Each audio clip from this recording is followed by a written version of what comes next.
Previously, we saw how to use the Select and Move tool. Now let's take a look at Rotate and Scale. And those are also found on the main toolbar. Activate Select and Rotate. Select an object such as this chair. And we get the Rotate gizmo, which looks like an orb. And it's composed of 3 interlocking circles that are color-coded to the 3 axes. Red, green, and blue correspond to X, Y, and Z. If I click and drag on the red circle, I'll rotate around the world X axis in this case. I'll undo that with Control Z. Click and drag on the blue circle to rotate around the world Z axis. And once again, undo that. If you click directly in the center, then you'll get a trackball-like effect in which you're rotating in all 3 axes at once. And I'll undo that as well. There's also a circle around the orb, and that will let you rotate in screen space. And that's really not that useful in the perspective view, but it can be useful in an orthographic view, such as the top view. Instead of clicking on the Z-axis here indicated in yellow currently, I can click on this outer circle and rotate around Z. Technically, I'm rotating around the line of sight of this orthographic viewport, but that corresponds to the world Z-axis because I'm in the top view. So that's the Rotate tool. Now let's take a look at Scale. I'll select that. And it too has a gizmo. And it too has 3 axes, X, Y, and Z. But Scale is a bit of a dangerous tool if you're not careful because you can non-uniformly scale objects or stretch them. And that may have undesirable results, especially if you connect or link the object in a hierarchy. Again, we'll see more about that later in the course. If you click in the center of the Scale gizmo, you'll scale uniformly or equally in all 3 axes.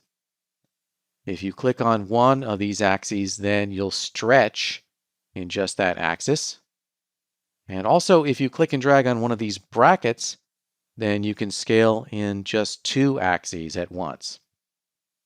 Because the object was not rotated orthographically to the world or at 90 degrees to the grid, when I scaled in world coordinates, I ended up skewing the object and distorting its shape. But we can correct that by just plugging in values of 100 for the X, Y, and Z scale axes.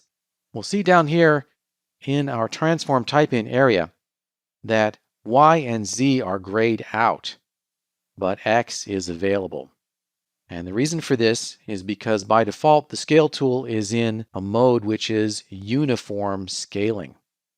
It's going to scale in all 3 axes by default when we enter values in numerically here to the X field. So if I type in a value of 100 and press Enter, it restored X, Y, and Z all to 100. Let's take a little bit deeper look at this. If I use the gizmo bracket to scale in Y and Z but not X, then I end up in kind of a strange situation because if I go back down here, X has a value of 100, but Y and Z are grayed out. So it doesn't do me any good to plug in a value of 100 here. It's not going to reset Y and Z. Well, there are a couple of ways around this. One is to use non-uniform scale mode.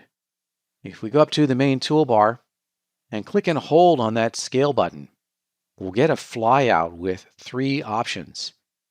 And they are uniform scale, non-uniform scale, or squash. If we choose non-uniform scale, which is the one in the middle, then now we have the ability to enter values for Y and Z individually. So I could type in a value for Y of 100 and reset that. The other thing we could do is use the transform type in dialog box. So I can set this back to uniform scale, but then right-click on that button to launch the transform type in dialog. And in this dialog, regardless of the mode of the scale tool, I can enter in unique values for X, Y, and Z. So I can just type in 100 there and restore my object back to its original size and shape. That's the basics of how to use the Rotate and Scale tools.